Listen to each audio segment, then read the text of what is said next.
Summer routines live or die by how easy they are, and honestly, if something takes too much effort, I'm out. That's why Grüns is my go-to. It's my one daily pack of gummies covering my greens, vitamins, and minerals. Plus, it has 6 grams of prebiotic fiber, which is more than 2 cups of broccoli. No mixing powders, no giant pills, no hassle. I just rip open the pack and I'm done. They taste good and they make it easy to stay on top of my health, even when life gets busy. Save up to 52% with the code PODCAST at Grüns.co. That's code PODCAST at GRUNS.co.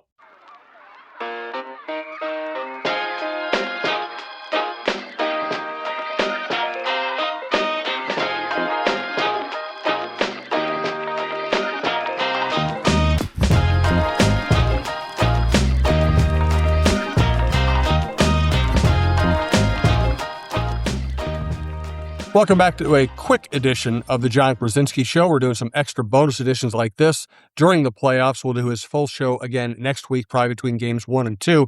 But we wanted to do something coming off the epic win by the Timberwolves in an epic setting at Target Center on Thursday night. My goodness, so much to get to. But John, you've been covering this team for a long time. You were there for a lot of the bad times. You've been there through this great run of success now. Just, where did that rank? What did that feel like to be in the building last night? I mean, it was incredible. I think of my time covering this team, and certainly Game 7 in Denver was the pinnacle, just given defending champions on the road, all of those things. But I think that Game 6 was probably the best home environment that I've seen. When you think about how loud it was in that arena, Jim, I've never felt it like that before. And the coolest thing that was evident was it was a very nervous crowd at the start because of all of the injuries, because of the dread that was setting in of here they go again, Minnesota sports.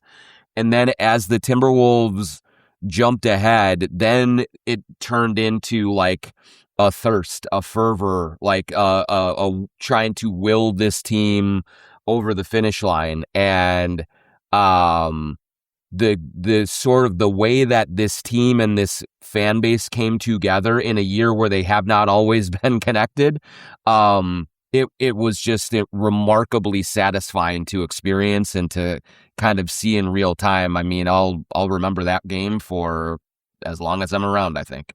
This is TalkNorth.com. If you like the show, please subscribe to your favorite podcast app. Check out our sport. We have his best sports lineup in town. You got Russo and LaPanta on hockey, Gorg on hockey.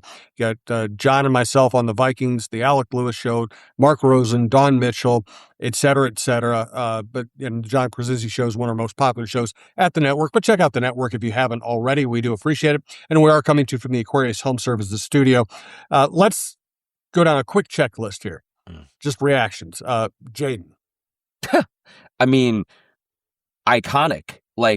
Seriously, I don't know that there's hyperbole for what Jaden McDaniels did in this series. He had a combination of confidence and bleep talk and all of that with backing it up in a way that not just Minnesota athletes, but name me another athlete that has talked as much crap and backed it up the way that Jaden McDaniels did in this series.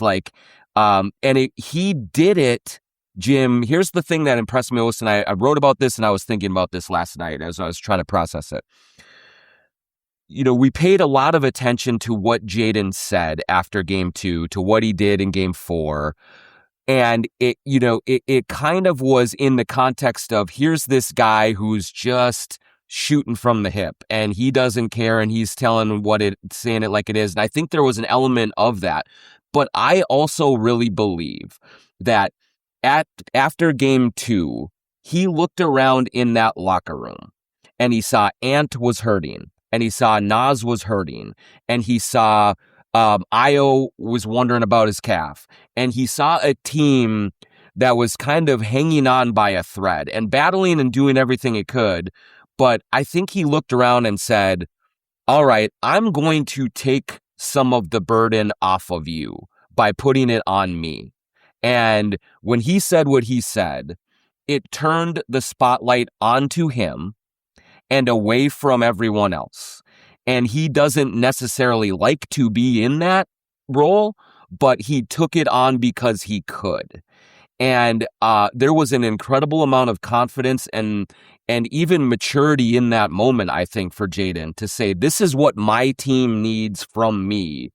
And so I'm going to do it. I'll take it on, guys. They'll all talk about me for the next 3 or 4 days. You guys do you. You guys get yourselves together, and I'll absorb this. And I don't know that he planned on it getting to the level that it did, but it did, and then he backed it up. And so to watch him evolve in his standing in that locker room and his standing in this league to come to a position where he could accept that responsibility and that burden and then deliver on what he said he was going to do, it's legendary. It's the kind of performance that if one day, 20 years from now, they're hanging number 3 in the rafters, this game and this series is going to come up at right near the top of his resume of why he's up there.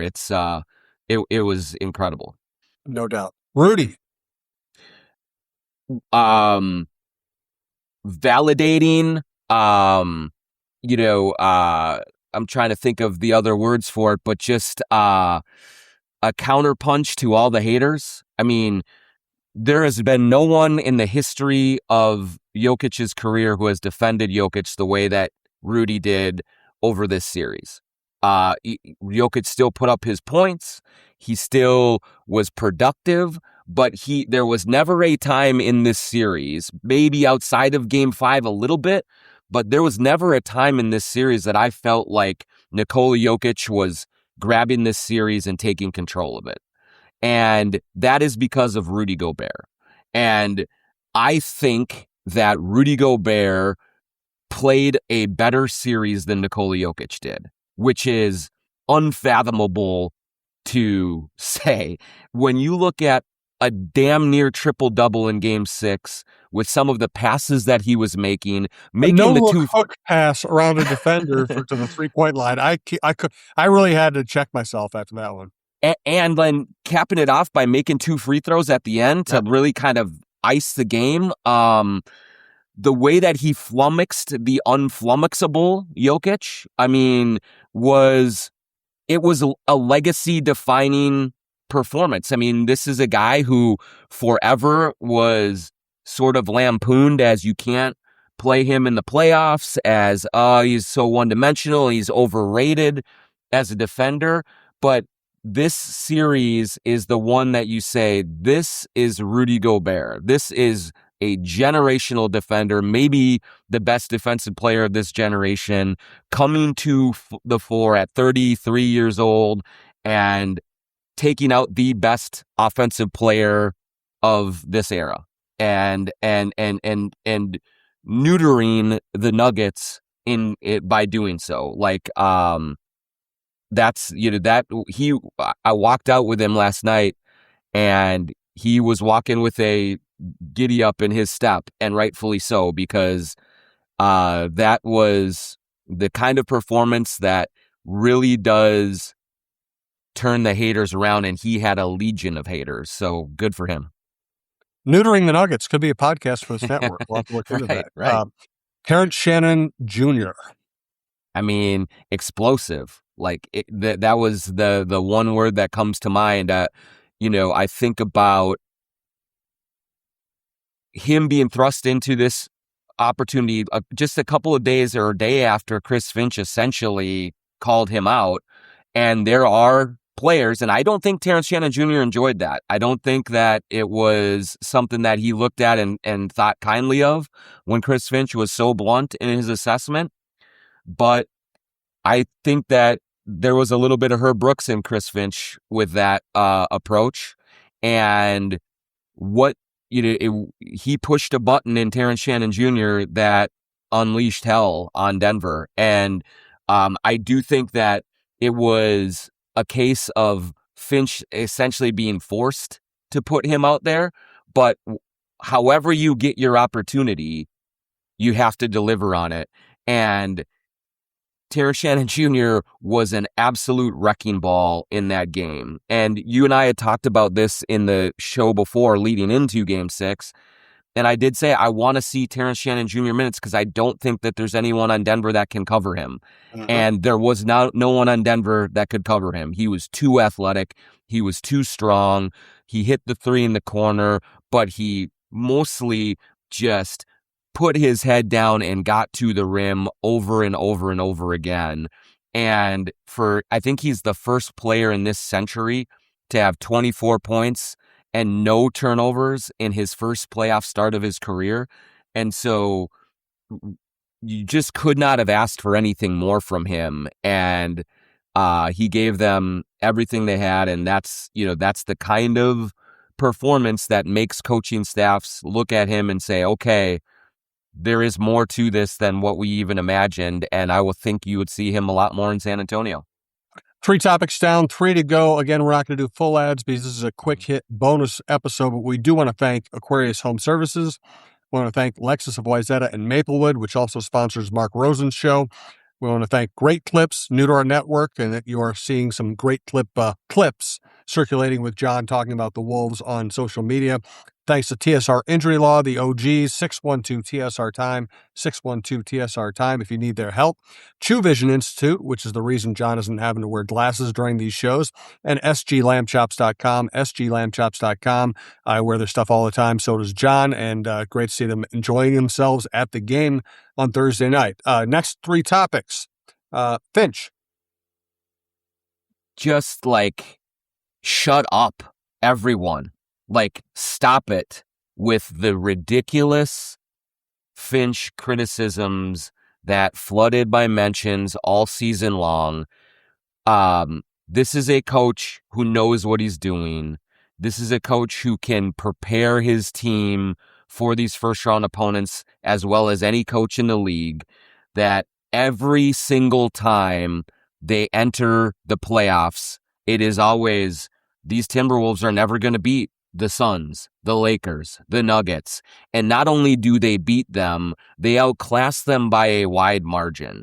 And of course, the players deserve a lot of credit for what they do to make this happen.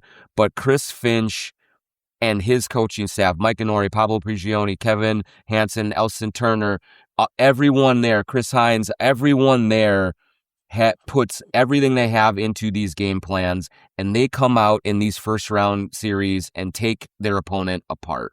And this was his defining moment because the Nuggets were prohibitive favorites in this series. They had won 13 straight games. They had the number 1 offense in the league, and the Wolves were really banged up and got even more banged up in the course of the series, losing Dante DiVincenzo, losing Anthony Edwards, not having Ayo Dosunmu and Kyle Anderson for Game 6.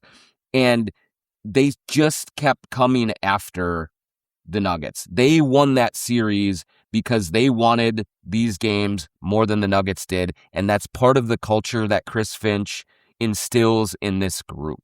And so there is no more belly aching about him. I don't want to hear it. Of course he has faults. Of course there are frustrations you can have with him about maybe who he plays and who he doesn't, or things of that nature. But he is cemented as a playoff tactician, as the kind of coach that deserves the benefit of the doubt throughout an entire season, that he's going to have his guys ready to go when they need to be ready to go. And that's in the playoffs. And so no more of the belly aching, no more of the complaining, no more of the calls for firing him. This guy is a really, really good head coach, and he knows what buttons to push to get his guys to go forward. And so, just I tip of the cap to him, and I know the kind of criticism that he's been under, and he just answered the bell to an incredible degree when you look at what they were able to overcome within this series and still win comfortably. There's not many coaches in the league that'll do that, folks. That's just the bottom line. Well said. 2 more topics. Any chance of Ant returning during this series? I think there is, yes. I think that Anthony Edwards is doing a bunch of rehab on his knee and fully intends to and wants to play in this next series. Chris Finch did say on the record before Game 5 that if they can extend this playoff run, that they believe that Anthony Edwards will get back. I do not expect him back in Game 1 against San Antonio on Monday. I think that sometime in the middle of this series towards the end of this series is a reasonable target for Anthony Edwards. And so, you never know how his body is totally going to respond. But as of right now, I know that Ant is pushing to get back, and they are working very hard to try and make that happen. Last topic, thanks to everyone who listens and watches. These shows are also available on YouTube. The Spurs matchup. Mm-hmm. Other than Wemby, is there anything that scares you about the Spurs? Does Wemby have to be phenomenal for the Spurs to win? And does Gobert have a chance to limit his effectiveness the way he has done against Jokic? Well, yeah, I mean, certainly there are more facets to the Spurs than just Wemby, although he is the major one. They won 62 games. They are an incredible team. They have a lot of the things that Denver didn't. So Denver didn't want to play in that series. Like they didn't want this series at all. Jamal Murray was an embarrassment. Nikola Jokic wouldn't play any defense. And their role players were just not up to the task. San Antonio, they're going to walk into San Antonio for Game 1 on Monday night and face a team that wants to tear you limb from limb. They have rim protection where Denver had none. They have physicality on the perimeter where Denver had none. And so there is a lot to adjust to and to figure out with this group and many more challenges than the Nuggets presented. And so it's going to be an incredible mountain for them to climb.